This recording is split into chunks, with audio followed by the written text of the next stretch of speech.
Robin Liepman, also known as Bloom. That's me. First, can I hear some animal sounds that describe how you're feeling right now?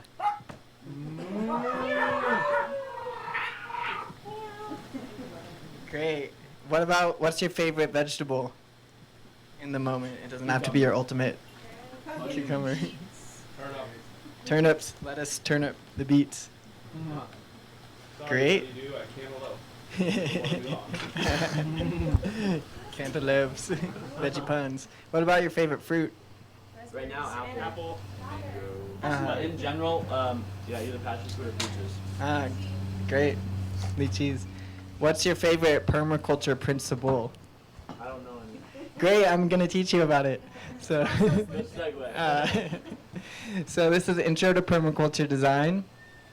And just a little bit about my backstory. I started doing permaculture, which I'll explain what that is soon enough. In 2013, I was traveling in Nicaragua. My passport got stolen. I had extra time in Nicaragua to wait for a new passport, and I met this guy that was running a permaculture farm on the island of Ometepe, and he told me that if I came there for a month, he'd teach me how to be a permaculture ninja. So I accepted and went there, and I was literally chopping wood and carrying water every morning, like that quote, chop wood, carry water. Before enlightenment, chop wood, carry water. After enlightenment, chop wood, carry water. So I was doing that every morning at sunrise, before breakfast, and learning about permaculture that way, and then kind of pursued that path and went up to Canada and took a permaculture design course with someone named Starhawk. She's an amazing author. She's a witch. She's a permaculture designer. Many of you know her.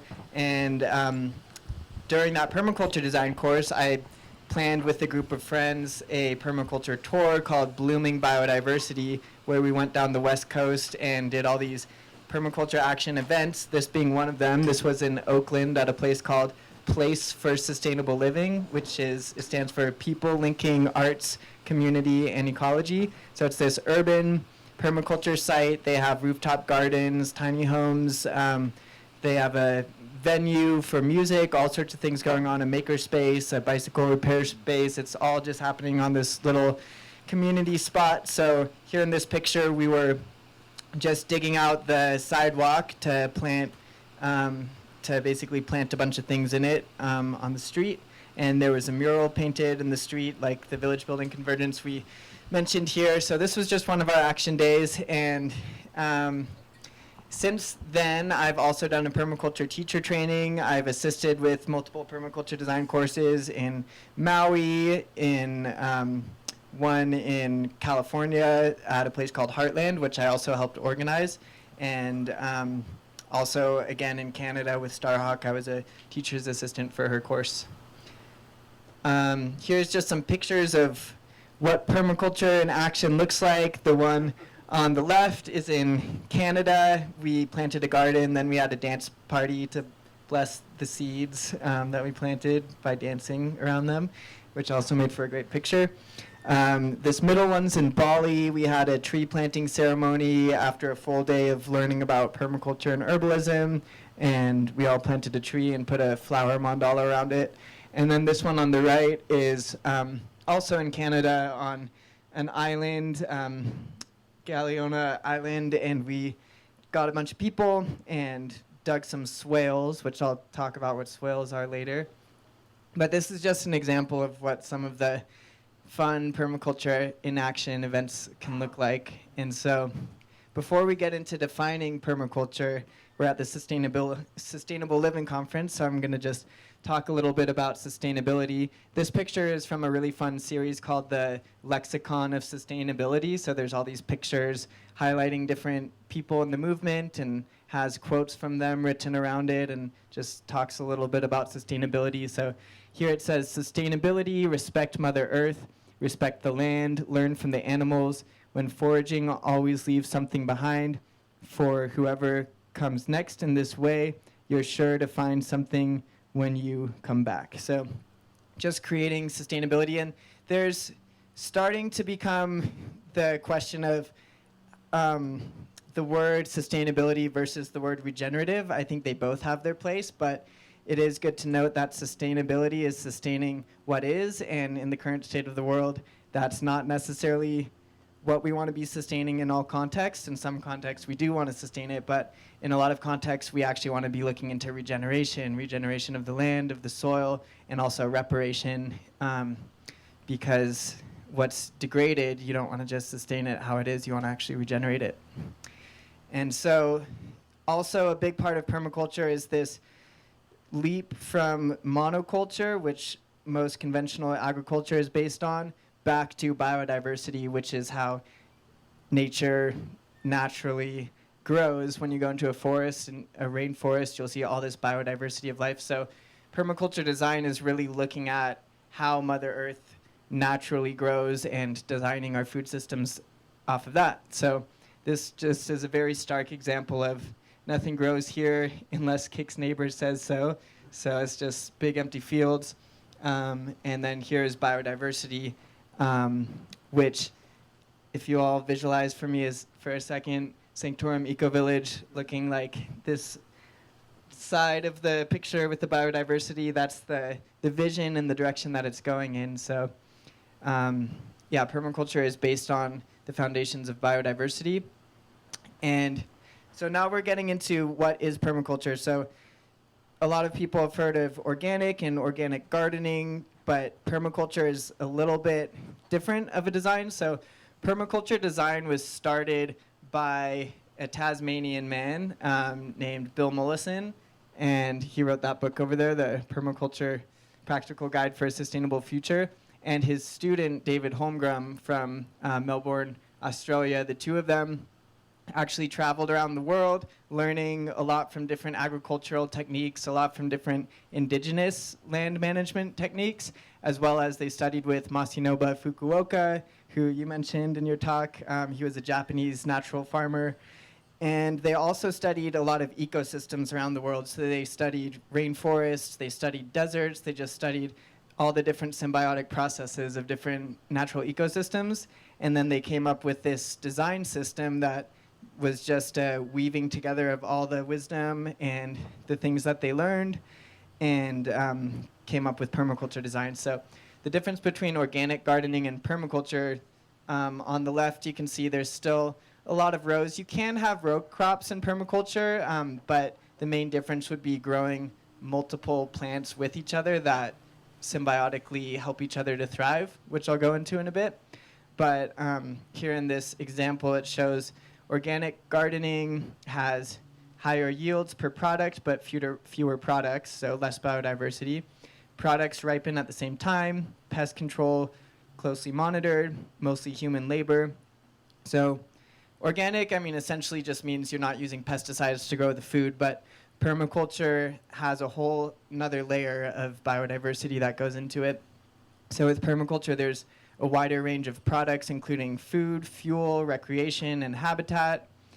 So permaculture is not just about food production, but it's actually about creating ecosystems and creating communities. And it's the use of a garden to nurture home, deflect wind, give shade, filter air. It's about water catchment, determines the shape of the garden. It's about locally sourced, reused resources, about integrated pest management without pesticides. So part of that comes from regenerating the soil, planting plants that like to grow next to each other to create a resilient garden. So a lot of times if you introduce certain plants and even certain insects like ladybugs or things like that, there's certain things you can do without using pesticides to create a resilient garden where you're managing the pests without having to use the pesticides. So, and then the last here is sharing a harvest with working animals. So there's this concept that everything's working in the garden, like the chickens, whatever animals are there, even the insects, everything is kind of helping the biodiversity and the resiliency of the garden. So what is permaculture? We mentioned a little bit about the backstory and what is different from permaculture. As you can see underneath the word permaculture, it's permanent. The perma stands for permanent, and the culture stands for both culture as in cultural as well as culture as in agricultural. So permaculture is beyond just agricultural food production. It's also about building culture, building community, And there's a whole field of permaculture called social permaculture, which has to do with community building, conflict resolution, community agreements, and governance models. And there's a saying in permaculture that the easy part is growing the food and the hard part is getting along with the community and getting the community to work together well. So permaculture really touches on how can we have resiliency and regeneration both in the food production as well as the community dynamics. And this is a picture of Penny Livingston. She's an amazing permaculture teacher. She was actually the permaculture teacher of Starhawk. So Starhawk learned from Penny. And I lived with Penny for a little bit in Bolinas, California at the Regenerative Design Institute at a place called the Keyhole Garden. Got to learn a lot from her and her husband, James Stark. And they moved up to Cortez Island, so they're up there now. But yeah, she's an amazing permaculture teacher, still doing permaculture design courses. And yeah, this image is just showing a little example of what happens when you grow things with biodiversity. There's this Swiss chard, cauliflower, apple trees, the compost system on the side. And yeah, there's a lot that goes into permaculture design that involves looking at how the sun is hitting the land throughout the year, how the wind and the water interacts with the land. So one of the first things about permaculture that we're taught, the first principle is observe and interact. And they actually say when you are designing with permaculture on a new land project, it's good to observe and interact with the land for a full year before you actually start doing big designs and implementing it so that you can get to know how the elements interact with the land. So permaculture is based on three main principles, which is earth care, people care, and it's now come to be known by many as future care. It was originally from Bill Mollison and David Holmgren, fair share, and then some people would call that return the surplus, and now people have just expanded that to future care. So how can what we're doing support the future generations is what that's touching on. So with the earth care, there's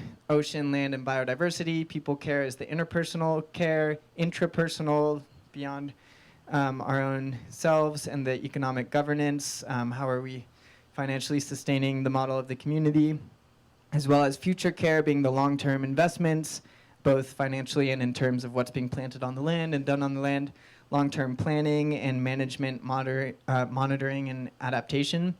And here, this is one of many definitions of permaculture. If you ask any permaculture designer, they're going to have a slightly different way of explaining it to you. But to me, it's a holistic design system that's based on nature and different agricultural practices around the world throughout history that creates symbiosis and biodiversity. But this definition is permaculture is simply a lens for viewing the world through nature's patterns, cycles, and systems to benefit all people, nature, and our collective future. It is also the best way to repair degraded, polluted, and damaged ecosystems and redesign current degenerative systems. No matter your skill set, age, or field of study, learning permaculture leads to lasting regenerative change.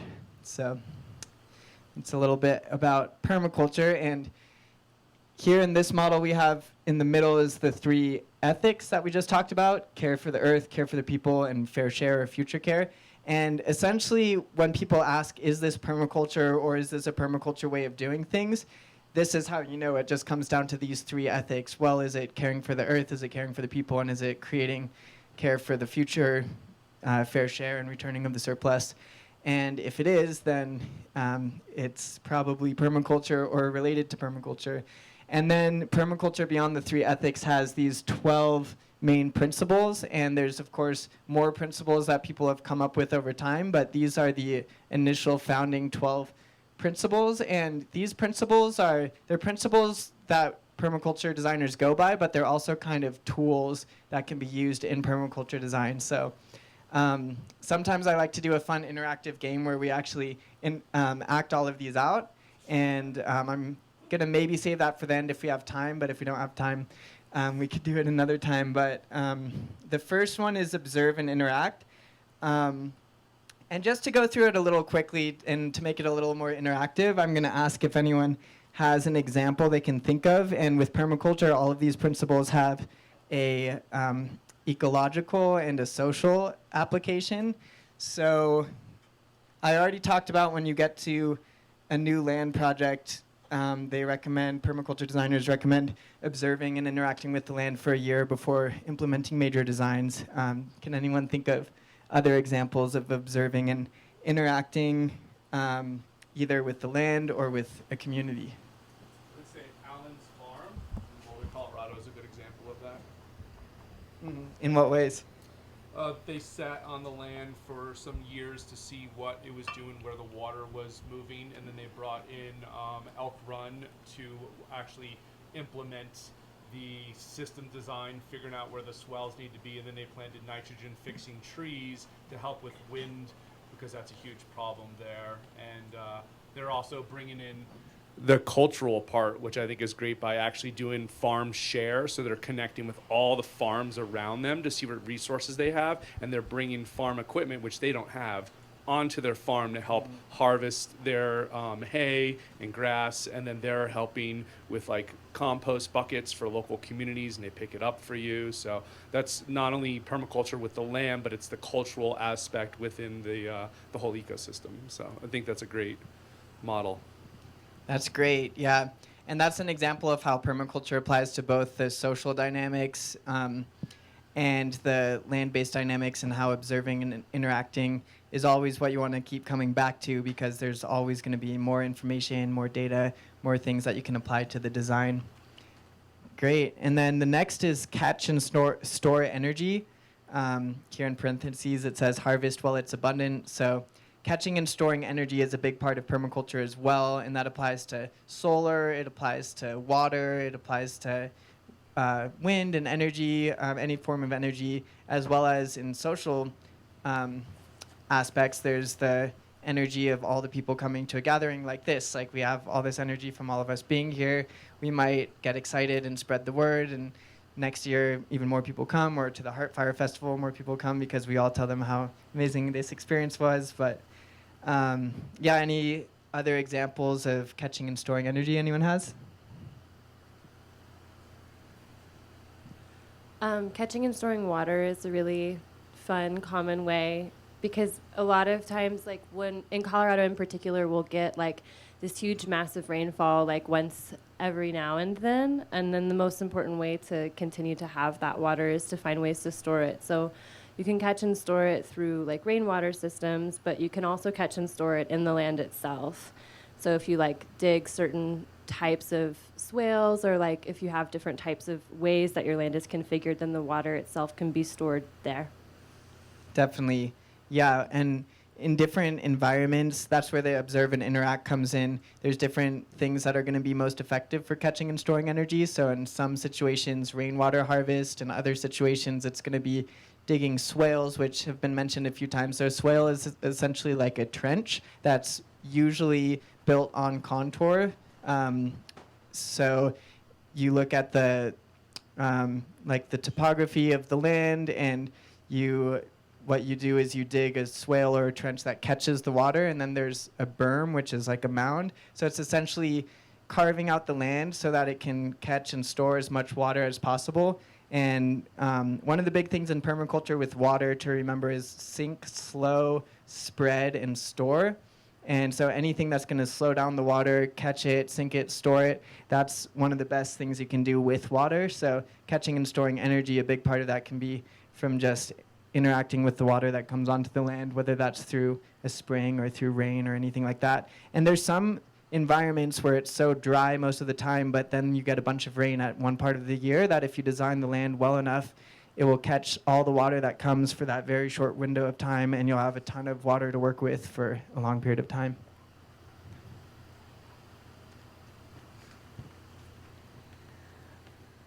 I noticed that Mike Word was asking us for plat maps for when he comes back to do the permaculture design course here, because he wants to know exactly where the highest point and the lowest points on the land are to go based off of that. Mm-hmm. And we've been here over a year observing and started catching and storing, at least catching solar energy and have the battery to store it. And I think the next step is to obtain a yield by figuring out those contours and actually harvesting energy from this type of gathering to put it into practical action, even as soon as this week with starting some planting. Definitely. Yeah, and that is a good segue into the next one, obtain a yield, which is make sure you're getting valuable results. So you want to make sure that the energy you're putting into the land is coming back out, whether that's through food production, catching solar, storing water, and also in the social context, obtaining a yield of having amazing experiences and gatherings and making sure that everyone that comes to the land is nourished in different ways. So that's obtain a yield. I'm going to go through these a little faster, but then if anyone has any examples they want to comment on of any of them, we can at the end. So the next is self-regulate and accept feedback. That's a really important one. Don't be stubborn. Be open to seeing how things are going or seeing what kind of feedback you're getting, especially from someone that has a lot of experience with the type of thing that's being done, and be open to modify dysfunctional behaviors as well as dysfunctional systems. So that's a big part of permaculture, just observing and learning and accepting feedback and regulating based on the results that you're getting. And then the next is use and value renewable resources or renewables, reduce dependency on scarce resources, and that comes down to the reduce, reuse, repurpose, recycle, just find other ways to, if something breaks, maybe you can turn it into something else. There's also the example of making, there's those bottle brick houses, so taking plastic bottles that come onto the land, filling them with trash, stuffing them, compacting it with a stick, and then you put it in as a foundation for a cob structure, and then instead of having all this waste, it actually becomes building material. And that goes to the next principle, which is produce no waste. So finding ways to upcycle whatever materials you're using. And then the next is design from pattern to detail. This is a big part of permaculture design because a lot of it comes down to looking at patterns in nature and then putting that into your detailed design. So observe natural social patterns and apply them to design.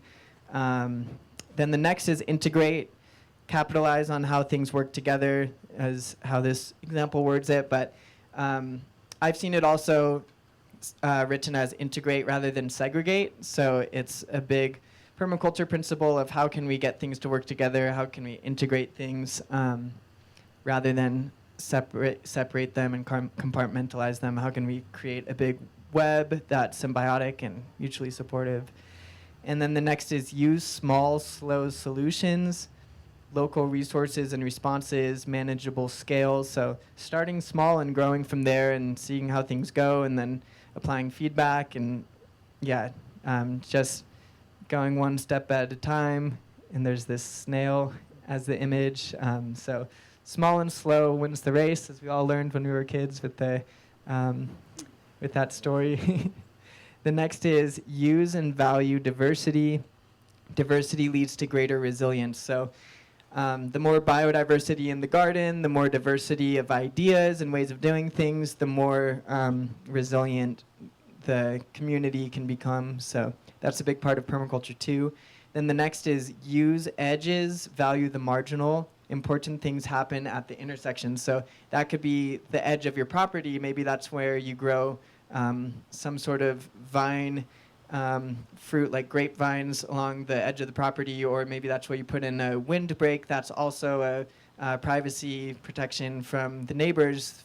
In some environments you can do bamboo, in other environments it might be a tree that grows really fast, eucalyptus or something like that. So just designing strategically, because a big part of permaculture too, it's not a principle, but it's said a lot in permaculture, is stacking functions. So how can you have one function become multiple functions, and that creates more efficiency with less work. So so that's one example, is making a windbreak. That's also a privacy shield. That's also a sound barrier.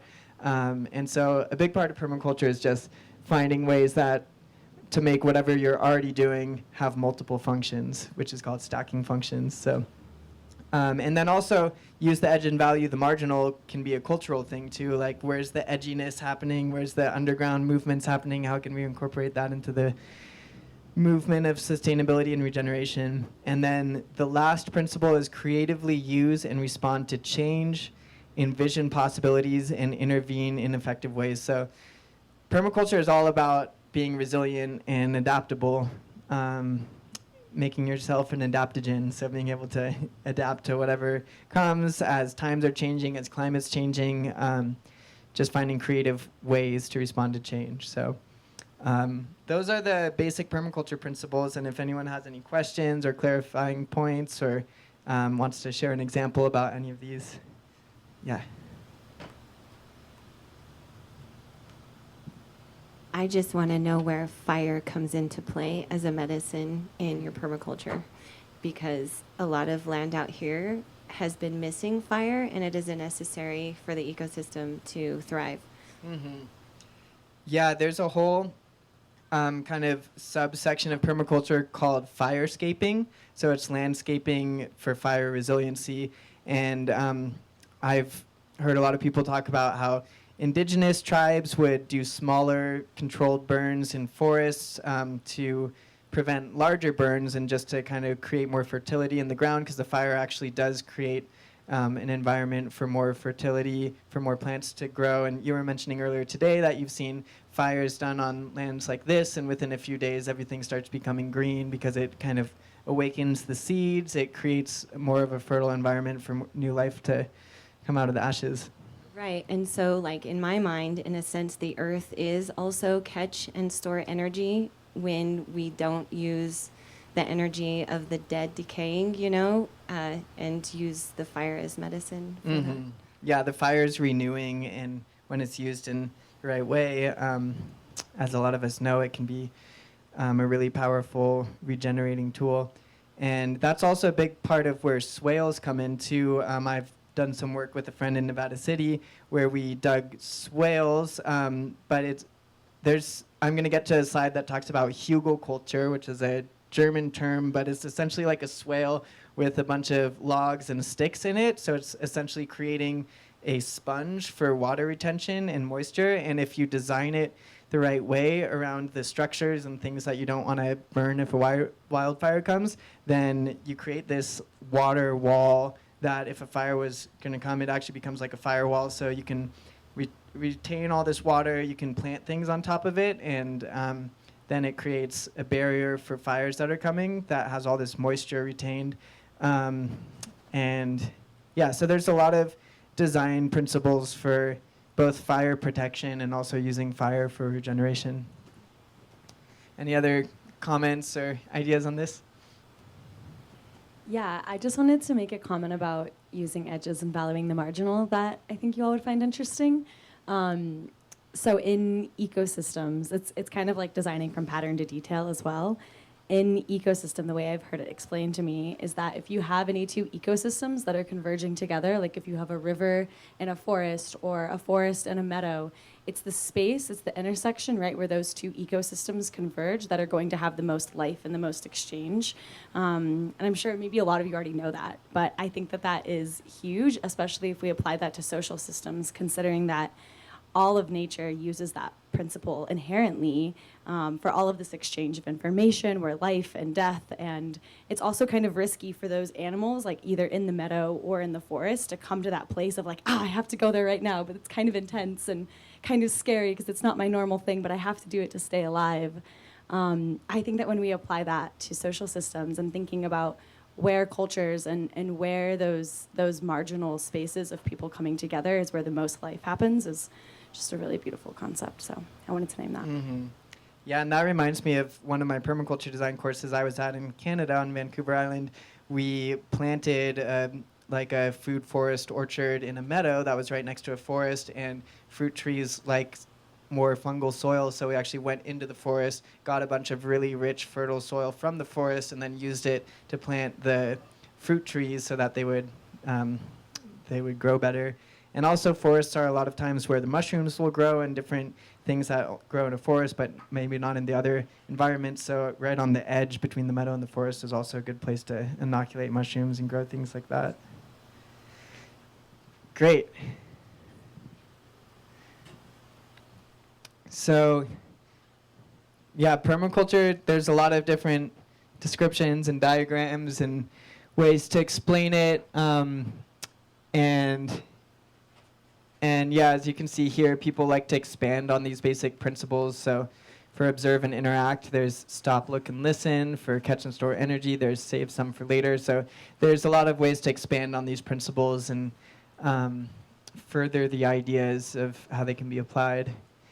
Another big part of permaculture design is zones, and this is different from the kind of zoning that's been talked about earlier today with zoning of what you can and can't build. This kind of zoning is zones of how you interact with the land. So zone 0 is the house and everything around the house, so the living space. So basically any structure that people are going to be living in or doing things in is zone 0. Some people like to say zone 0, 0 is within yourself. So it actually starts at zone 0, 0, then zone 0 is the house and everything directly around the house. And for example, if you have a garden with a lot of culinary herbs and things you're going to be using daily for cooking, that would go in zone 0. So this comes down to the idea of planning and designing for efficiency.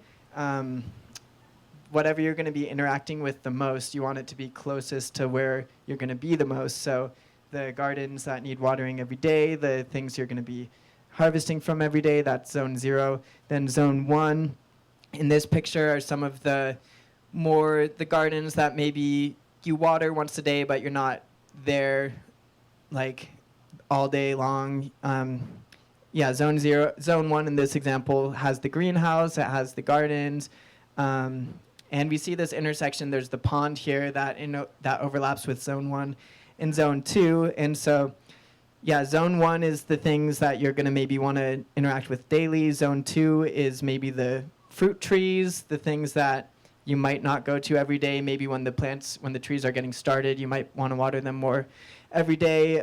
But once they get established, you don't have to go every day, or maybe you set up an irrigation system.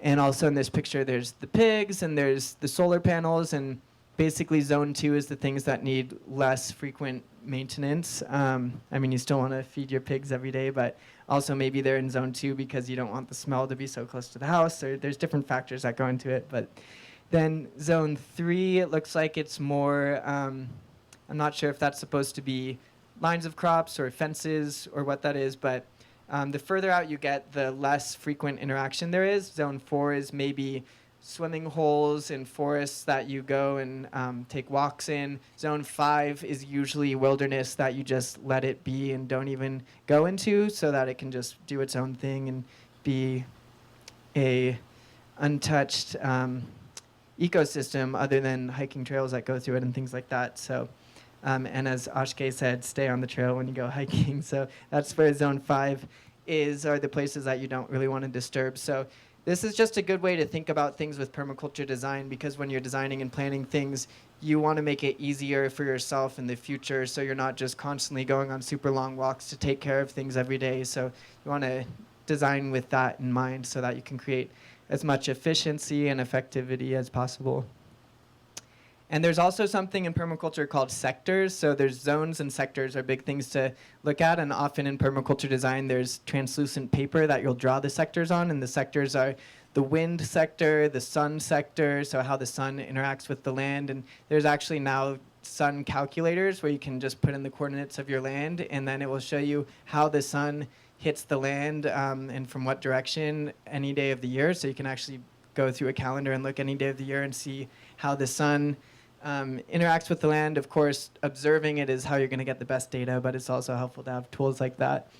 And also there's other sectors like neighbor sectors and wildlife sectors that come through the land. So just anything that interacts with the land and is moving is a sector. And then the zone is the location based on the living spaces. So here's another fun example of the permaculture zones. And this just gets into a little bit more detail of zone 1 being herbs and edible flowers, salads, seedlings, worm farm. Zone 2, veggies, fruit trees, compost, chicken, beehives, pond, bug hotel. Great. Garden shed. Zone 3 is livestock, nut trees, grain, and legume crops. Zone 4 is firewood, wild food for foraging. And Zone 5 is wilderness. And also in permaculture, there's a lot of talk about food forests. And food forest is its own whole field of study, agroecology and food forest building. And so not all permaculture farms have a food forest, but it's an amazing thing to do on a piece of land because it's regenerating a whole ecosystem. And so without getting too deep into it, one of the main things just to keep in mind about food forests is that there's these different layers. There's the understories, there's the overstories. It's essentially studying how an actual forest or jungle grows and has these different layers that interact and create a whole ecosystem, and then replicating it with fruit trees and with edible plants, and basically making your own version of a forest that's edible. And to do so, there's all these different layers. So there's, just to go through a few of them, layer 1 is the canopy, the tall trees that could be the fruit and the nut trees that provide shade for the rest of the smaller plants and the shrubs. There's the sub-canopy, there's the shrub layer, the herbaceous layer, the ground cover and herbs. There's the underground layer, the root crops, and also the basement where the HeartFire Festival is going to be. That's the underground layer, which I heard is going to be a beach. So you're like in the middle of Colorado Springs, Ellicott, and then all of a sudden you're downstairs in a basement and you're at the beach with waves. And I think that's the plan. Oh, that was cheap. Yeah. Oh, yeah. I think it's the secret, so don't tell anyone until it happens. Vertical climbing layers, and then aquatic wetland layer and mycelial fungal layer.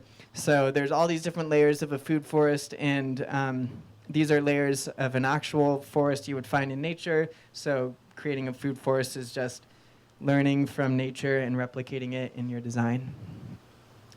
Some more examples of food forests, and also food forests can be integrated with the rest of the garden. So in this example, there's more of these garden designs, and as you can see, it's kind of designed so that there's a lot of access, and there's something called Keyhole Garden designs, and just it's basically making a garden like a little keyhole. I think that's on one of my slides coming up, but just creating ways that you can walk through your garden and harvest and take care of the plants and have access to everything. So the paths is an important part of the design as well. And then designing where you put in your food forest, where you put in your gardens that are more open air. And then another big thing that's important about permaculture, which I touched on a little bit earlier, that also makes it different from other kinds of agriculture, is the guilds. So a permaculture guild is finding what plants really like to grow with each other and then planting them together. So the most, like, there's a traditional indigenous permaculture guild that has been adopted as a permaculture guild that's called the Three Sisters Guild, and it's beans, corn, and squash. And it's a really just good way to visualize what a permaculture guild is, because the corn grows tall and then gives a structure like a trellis essentially for the beans to grow up and on, and then the squash creates a ground cover. And so that's a whole little permaculture guild where everything's interacting and thriving and working together. And some plants don't grow so well together because they're competing for the energy, and other plants really thrive and create a symbiosis. So with permaculture guilds and design, it's important to just study that. And nowadays you can literally just Google search it, or there's a lot of books about it, and you can just, before planting things, find out what likes to grow with other plants and what doesn't. Is that just the same as companion gardening? Yeah, companion planting. So permaculture guild is companion planting, and yeah, that's another words for it. And here's some examples of apple tree and pear tree guild. And this is also what I was touching on earlier of like not needing pesticides if you are planting with guilds, because the different plants will create a natural ecosystem that will ward off pests and things that want to eat the garden, because all the plants are working together to create this little like resilient ecosystem. So yeah, here's all the benefits of it. It like planting in guilds fertilizes and feeds the soil. And this is examples of plants in this apple tree guild that would fertilize and feed are the borage, dandelion, yarrow, clover, and legumes, which are all accumulator and nitrogen-fixing plants. The plants that would repel pests are the chrysanthemum and nasturtiums and alliums and marigold and wormwood. And yeah, you get the idea. Mulch and feed, attract pollinators, suppress weeds. So all these different plants are having all these different functions within the smaller ecosystem to create resiliency. Can I just bring up a point? I feel like permaculture guilds are a little bit different than companion planting because permaculture guilds create. Permaculture guilds would create an ecosystem, whereas companion planting is usually like, if mistake me if I'm wrong, but it's like one or two things combined together, but it doesn't have the intention to create almost like a mini forest right there. So I think it's a little bit different. Yeah. Using the insects of the other plants to take care of the pests of the other plants. Yeah, it's like companion planting on steroids. Yeah. That's what I'm connecting. I'm going to demonstrate social permaculture by stacking 4 functions together and putting this mic on this seat. So if you have a question, just come up here. That way you don't miss the recording and Alec doesn't have to move the camera. It's close to where he's already filming. That's 2 functions. And to save time, you have to want it enough to come and get the mic. So.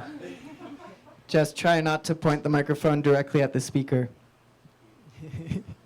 Turn it on once you get here. Great.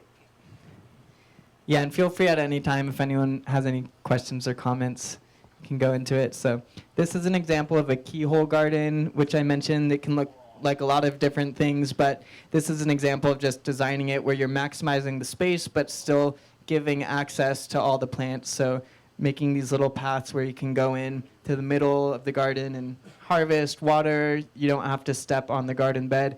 And compact the soil in order to take care of the plants or harvest the plants. And you can make really beautiful designs that kind of look like crop circles, and then maybe an alien will come and land and help you out with your garden. So here's some more pictures from the lexicon of sustainability. There's this idea of a food desert, which unfortunately exists in a lot of cities and native reservations and just places that are typically more low income. There's a lot of food deserts where the only food available is like chips and processed food and not much access to fresh produce. And the alternative to that is food security. So when people are empowered to grow their own food, there's food security and the ability to make sure that you always have access to fresh, clean food, and maybe that's beyond just someone's house, but it's a whole community, creating resiliency, and then creating food sovereignty, which is livelihood plus self-determination. So food sovereignty is being able to be empowered to live off of your own food or community-generated food.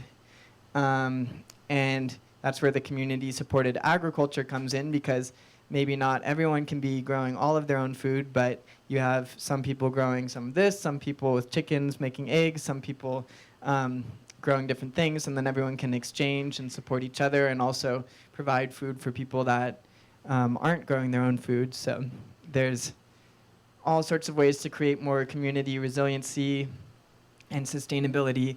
And in permaculture, this is called the Permaculture Flower. So as you can see in the middle, there's what we started with, the 3 ethics and the 12 principles, and then this spirals out to all the different applications of permaculture. So permaculture is even beyond just agriculture and community building, but it's also can be applied to tools and technology, education and culture, health and spiritual well-being, finances and economics, land tenure and community governance, land and nature stewardship, and building, like what Mike Word was teaching us about with the natural building. And there's so many applications that permaculture can be woven into.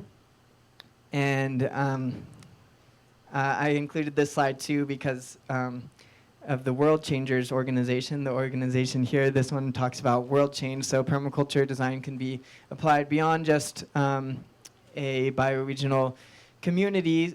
So this is kind of expanding what we just talked about with the different things in the Permaculture Flower to permaculture in the home, in the community, in the bioregion, into Worldchange, and into Global Network. And there's some really amazing websites called the Global Ecovillage Network, GEN, as well as the Fellowship for Intentional Communities, and one that's a little newer called Numundo, Numundo. And there are all these websites that connect and showcase all these different sustainable communities and eco-villages around the world. And they have search engines where you can actually say what you're looking for in a community and what area you're looking for it in, and check all these boxes, and it will help you find exactly that community. And it's a way that communities that are looking for more people to come and work, trade, and help on the land to come in, and people that are looking for communities to find what they're looking for.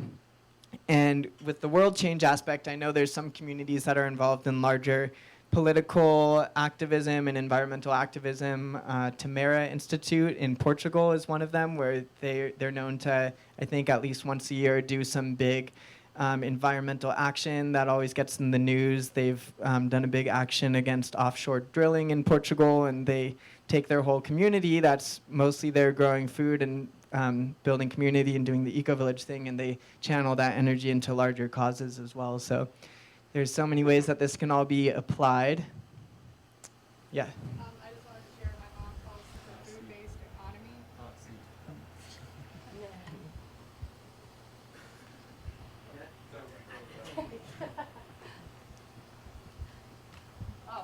My mom calls The chair right there for the microphone. Jeez, guys. Controlling. And then you turn it on.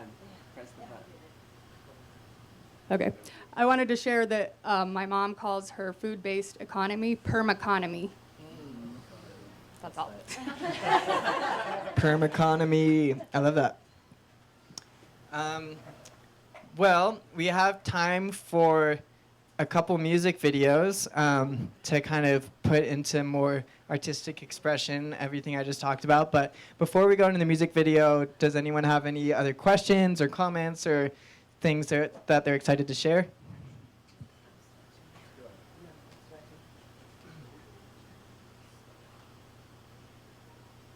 Is this on? Yeah. I see a lot of similarities with the Ringing Cedars of Russia initiative. Do you want to speak on how permaculture and that overlap and or how they're different? Yeah, totally. There's the whole book series, The Ringing Cedars of Russia, and it takes place, well, the basic summary is there's a business guy, like in the more conventional mindset and world, just in Russia, and he, during one of his business trips, finds himself in this magical forest and meets this magical woman named Anastasia, who communes with all the animals, and she can remote heal people around the world that need help, and she's just like super tapped into the land and has all these cosmic abilities. And so he ends up leaving his job and living with her and learning everything from her, and then he writes these books, and it's said to be a true story. Who knows if it is or not, but either way, it like there's all these teachings Anastasia gives him about living with the land, taking care of the land, and then that's become a whole movement, and there's communities around the world that are based on these principles of what Anastasia taught, and that's where that teaching I think was popularized about like putting a seed in your mouth and communing with the plant, and then the plant gets the DNA from you, and when you plant it, it actually has been shown to have certain nutrients and things that your body's deficient of. So the seed gets to know what your body needs, and then it grows in a way that's going to be extra beneficial for your particular biome. And so, and yeah, your question brings up the question of like, what's permaculture compared to other forms of regenerative land design? And I like to say that permaculture is just one of many design systems for regeneration that's under a larger scope of just regenerative land management. And so there's permaculture, there's also biodynamic gardening, which is kind of like permaculture, but it's a little more mystical, and it's following, biodynamic is like permaculture that follows the moon cycles and plants certain things on different phases of the moon based on if you want to grow more fruit or more flower or more like hardy tree or whatever it is that you're wanting to grow. There's certain times of the moon cycle that it's better to plant things for those kinds of things. They also grind up quartz crystals and sprinkle it on their gardens, not just because it's cool and spiritual, but it actually like refracts the sunlight and goes to the plants and gives the plants more sunlight for photosynthesis.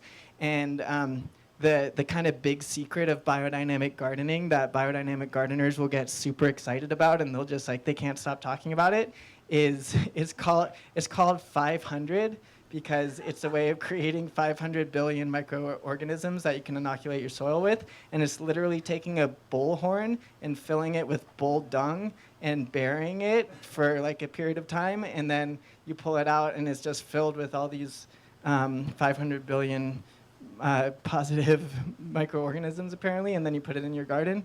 So like biodynamic farmers are like obsessed with this thing called 500 and quartz crystals in the moon. So it's pretty cool, but it does take a lot of dedication to like planting with the moon cycles. But I've been to a biodynamic garden, and it's definitely like they had this mound of the most fertile, like rich soil I've ever seen, and it was a big pile, and they were just like, yeah, this is what we do. So there's that, and then the ringing cedars of Russia. They're all just different ways to inform us, and everyone's gonna have the things that resonate with them the most, or that make sense the most, and they're all just different things that are gonna inform regeneration.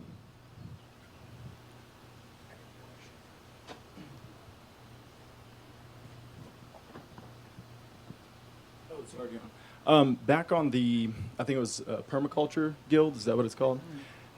Are you aware of if the type of plants that work together, fruit plants, vegetable plants, do they have a nutritional benefit as well? I used to be a lot more into this, and it's still an interest, but I know that certain foods make another food more bioavailable. Do you know if it works like that? Because it seems like it'd be cool if it would. It should.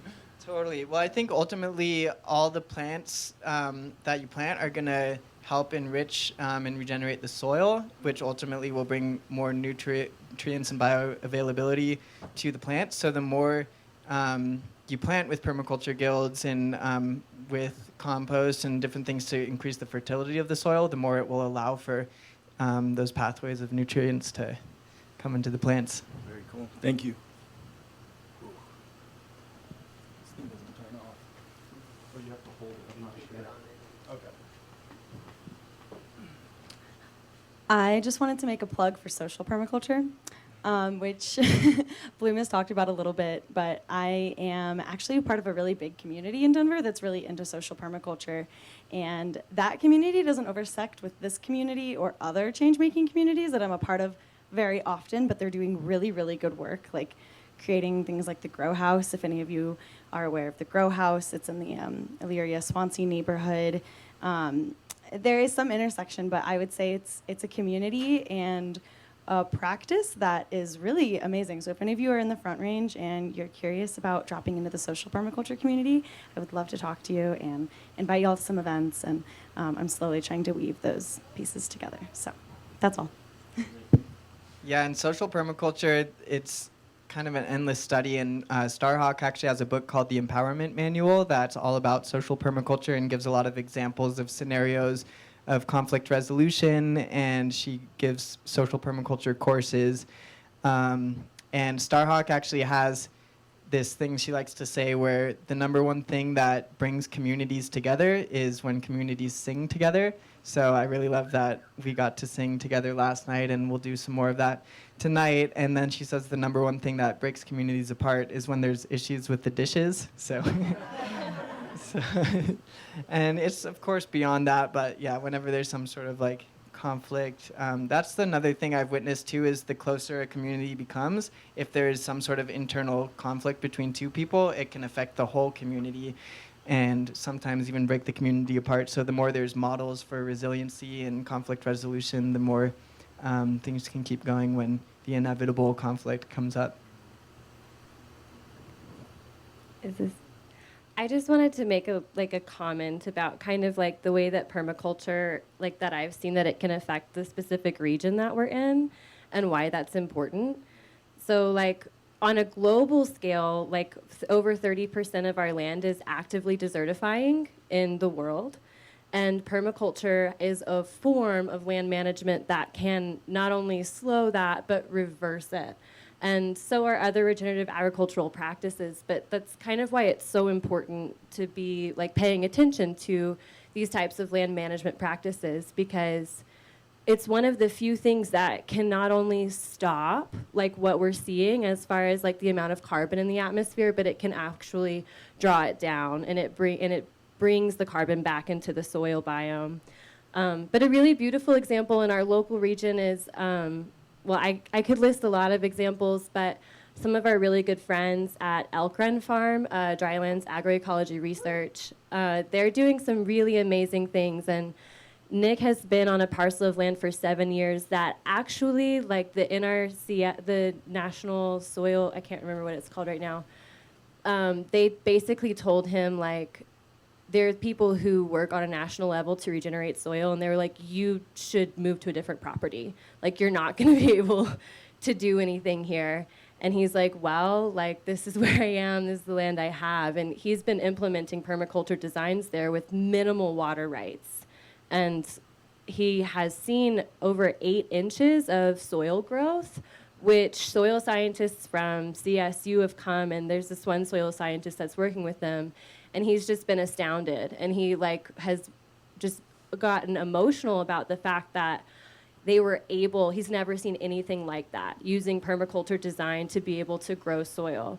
And what that does in like our particular climate, where we are on the Front Range, is a unique climate in which we're actually not getting very much moisture because of the way that the way that the moisture comes from the ocean. It's blocked by the mountain range, and so we have this like kind of like drop-off area. So we're like a really fun place to experiment with how to actually do really impactful land-based management, because we're one of the few regions that really has a struggle for resources, and especially water.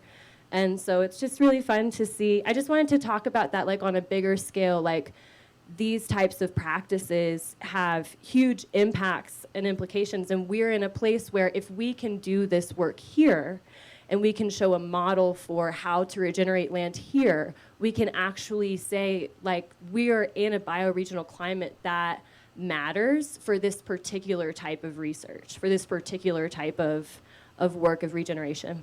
So I just wanted to bring that up. Thank you. Yeah, Elk Run. Yay, Elk Run. And Elk Run has like volunteer work days every Friday, right? Yeah, they have volunteer work days every Friday, and I also run a regenerative agricultural nonprofit organization in Lyons, and we have work days as well. And Bloom's going to come perform at one of them in, what is it, June 26th? June 26th. June 26th. What's your nonprofit? It's called the Lyons Community Farm Project. So we're taking a public parcel of land and creating a public food forest that was granted by the town of Lyons. That's our first project. Yeah. That's awesome. When was the event? June 26th. If anyone wants to pass this around also. Yeah, I could take a picture of it. Yeah, well, I think we probably just have enough time for, well, if there's any last questions, I think we have a little bit of time for a few more questions, and then I'll show this music video. Sahar, did you have a question? No? No? Oh, I thought someone did. Yeah, all good. It's okay. I wanted to also just reflect from the last 2 shares about social permaculture and the extreme relevance of researching permaculture and soil regeneration and moisture retention on this kind of land here, and just point out that both of those kind of tie together where we are at Sanctorum Ecovillage, where there's also a drought as far as cultural diversity and how we're already starting to change that. I mean, I think we've probably had a severe impact on the fraction of people of color living in this neighborhood already. No, just kidding. There's a lot of large Latino population, but I'm just saying that I think even just the cultural activities and the kind of vibe of what's happening can be shifted too. So I think that's pretty cool to experiment with, and is already happening right here with all of you and everyone who lives here and so on. So. Yeah, that's a big thing to keep in consideration is how can we reach out and involve people beyond just who would normally come to our conferences and our retreats and our work parties. How can we create positive relations with neighbors and other organizations and potentially even bring in more visibility and sponsorship and things like that and inclusivity, which is also a big thing we're looking into with our village building convergence in Denver. Is we've been talking about how can we involve the neighborhood and the local community of the places that we're going to, rather than just bringing a bunch of people that would normally show up for fun, exciting things to come and do their thing and help out and then leave. But how can we actually involve the local community so it becomes lasting, lasting change, and that we can start something that becomes an ongoing project rather than something that just happens for 3 days and then doesn't happen again until the following year. So that's also a big part of involving local communities and places that projects happen. Yeah.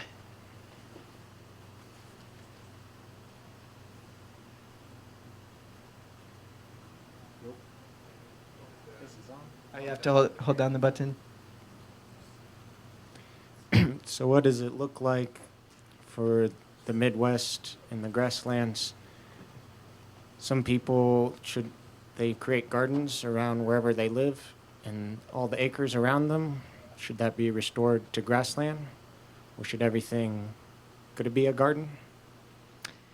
Yeah, there's so much possibility of what can happen, and definitely food forests are a good solution. In some places, I mean, I didn't touch on this much, but in places where there's a lot of animals being raised, there's holistic land management practices where you can actually design for cows and other livestock to be regenerating the soil rather than depleting. So when you give cows a certain amount of land for a certain period of time and feed them well and they're grazing on the grass, their movement and their poo and just them like being part of the cycle is actually going to be regenerating the soil, and then you move them to the next section and the next section, rather than having them in a feedlot where they're just creating all this methane and creating all this pollution and not having good lives. So there's ways of, there's something called transition farming, where there's of course the organic label, but then there's also conventional farms.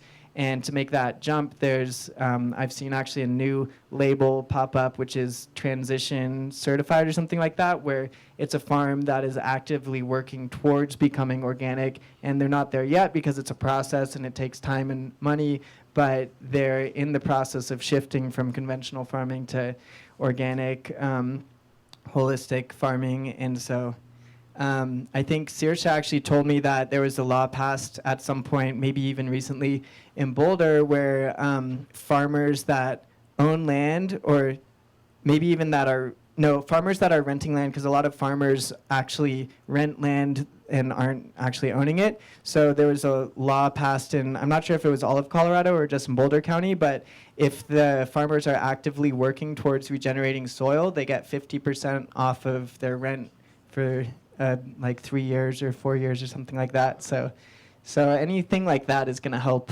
create more regeneration. And yeah, there's a lot of people doing it all over the world now. So even in the Midwest and in grasslands, I'd say the main solution is just finding the people that are doing regenerative projects, seeing what they're doing, and seeing how more of that can happen. Great. Are we ready for a music video or? Okay. Yeah, you can definitely dance to it. And after this, Wyra is up next with the workshop. And so I'm just going to, oh, this is not the music video, but we could watch that instead. Okay.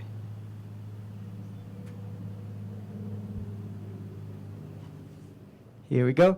So this is the song I played the other night that some of you were here for. And I just filmed this over the period of 3 years at different eco-villages and sustainable regenerative projects I was at. And I just got everyone in each community to come and dance through the land and kind of give a tour of the land while dancing and singing the song. And then I spliced it all together. So this one's called Global Village Tapestry. Feel free to dance and sing along.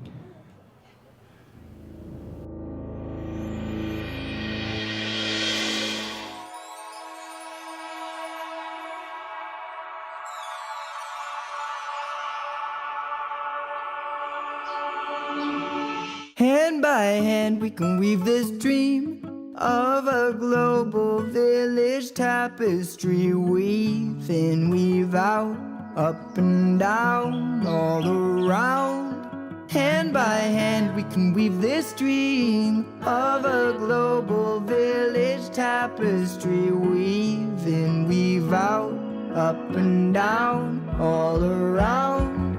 When I dream of harmony around this planet. People caring for this life, not taking it for granted. Caring for the people, caring for the earth, caring for the future beings yet to be birthed. When I dream of harmony around this planet. People caring for this life, not taking it for granted. Caring for the people, caring for the earth, caring for the future beings yet to be birthed. I see people treating each other as equals, stepping out of their doors to write a new sequel of a time when Babylon completely collapsed and people took the power back and functions were stacking functions, functionally finding new ways to harness energy from the sun's mighty rays and sink slow and store water in the ground with mulch and regenerate the lands from the deserts to the gulfs. I see food growing on rooftops and front and backyards, hands in the soil growing kale and squash and chard. I see murals in the street and so much food to eat that big agro-business can't even compete with the revolution of solutions taking back the land, buying for the people who chose to make a stand. With the revolution of solutions taking back the land, buying for the people who chose to make a stand. Now every culture, every race, every religion, every faith, everybody, every face, every being has a place to be, a place to thrive, a place to fully come alive, a place that we can call our home in this living biodome. Oh, oh, oh, oh. In this living biodome. Oh, oh, oh, oh, oh. Low car, sama star, Suki no Bavantu. Low car, sama star, Suki no Bavantu. May all be happy, may all be free, may all be thriving like we're meant to be. May all be happy, may all be free, may all be thriving like we're meant to be. May all the beings in all the worlds be happy. Loka samasta, may all the beings in all the worlds be free. Suki no Bhavantu, may all the beings in all the worlds be happy. Loka samasta, may all the beings in all the worlds be free. Suki no Bhavantu, mend the seams of this dream. Together we will weave this tapestry. Mend the seams of this dream. Together we will weave this tapestry. Mend the seams of this dream. Together we'll weave this tapestry. Mend the seams of this dream. Together we'll weave this tapestry. We got the power of community and unity, working together, making harmony and planting trees. We plant the seeds and watch it grow into a village heart, and all together we will make our lives a work of art. Global village, grow now, we've a little more now. All my people know how to help the world grow. Yo, paradigm pollinators, rich building motivators, wizards, witchers, movers, shakers, village weaving co-creators.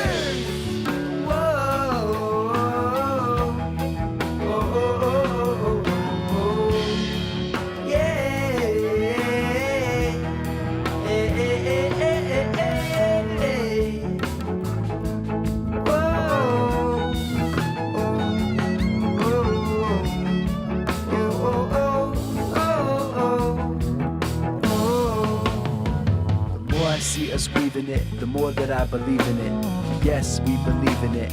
Yes, we are weaving it. A global village tapestry, so easy, do the math with me. We walk around catastrophe, down food forests, past some trees, stacking functions, 1, 2, 3. Hummingbird, bats and bees, sacred living masterpiece. Mama Earth, pass the peach. Every day we planting trees, cause everybody has to breathe. Every being practicing, love and learning, maps to peace. Community unity, soon to be blooming free, musically moving the moon and the energy, choosing the truth and the roots over anything, blooming the fruits and the youth to infinity. Weave the threads of freedom, weave the threads of peace, weave the threads of love over, through, and underneath. Weave the threads of freedom, weave the threads of peace, weave the threads of love over, through, and underneath. The ancestors hand us the threads of integrity, pick it up in prayer and continue the legacy. The ancestors hand us the threads of integrity, pick it up in prayer and continue the legacy. Hand by hand we can weave this dream of a global village tapestry. Weave in, weave out, up and down, all around. Hand by hand we can weave this dream of a global village tapestry. Weave in, weave out, up and down, all around.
Thank you, everybody. That's Global Village Tapestry featuring Shining Lion. Feel free to find it on YouTube, share it with anyone.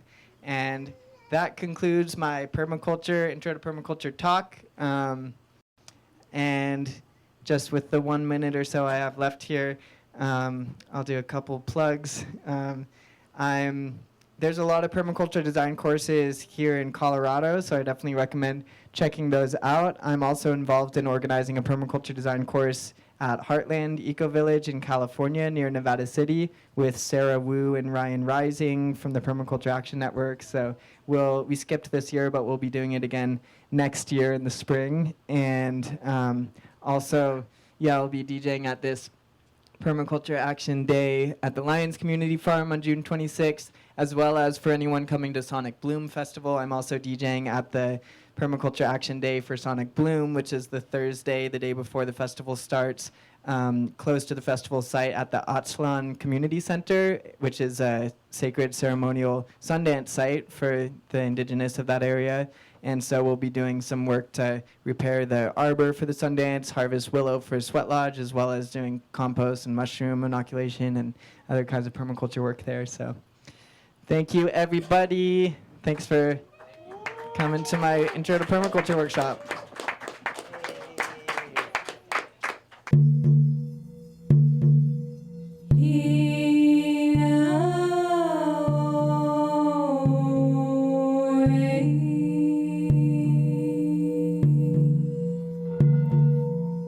Our mission is peace.